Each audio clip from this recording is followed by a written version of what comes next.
Harpies, beautiful women half-vultures from Greece.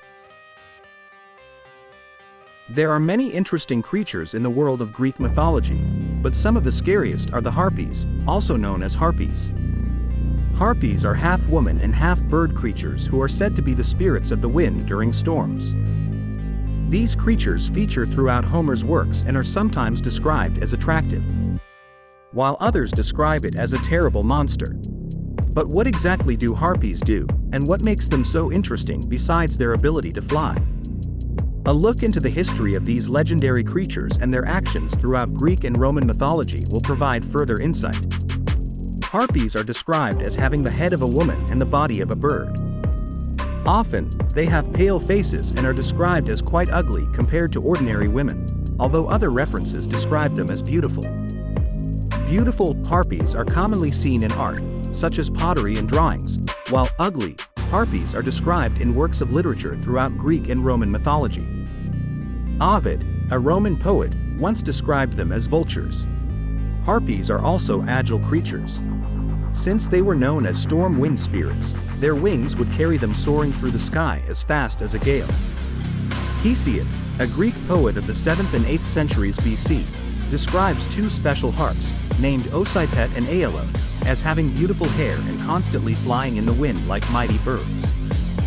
While Hesiod appeared to be enamored with the creatures, the Greek writers described him in an ugly way. Harpies are constantly portrayed as vile and loathsome creatures who are known for committing gruesome acts.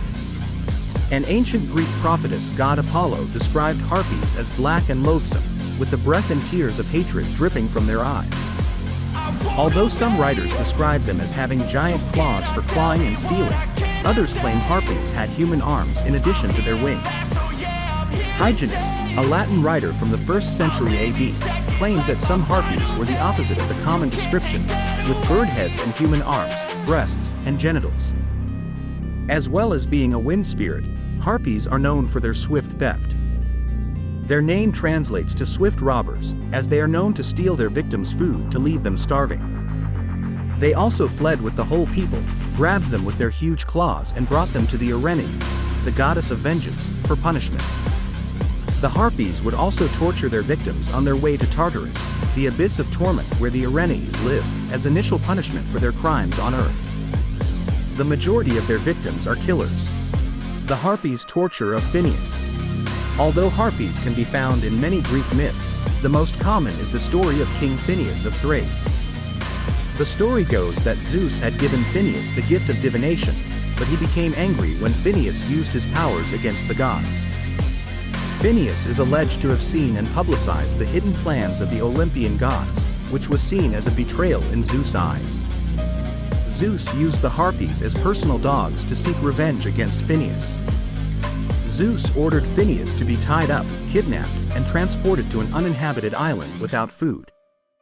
Zeus ordered the Harpies to steal some food before Phineus could eat much, leaving him on the brink of starvation for a long period of time. That was the story about the Harpies, the beautiful half-widow eating women from Greece. Thank you for watching this video. Don't forget to like and subscribe so you get other interesting videos.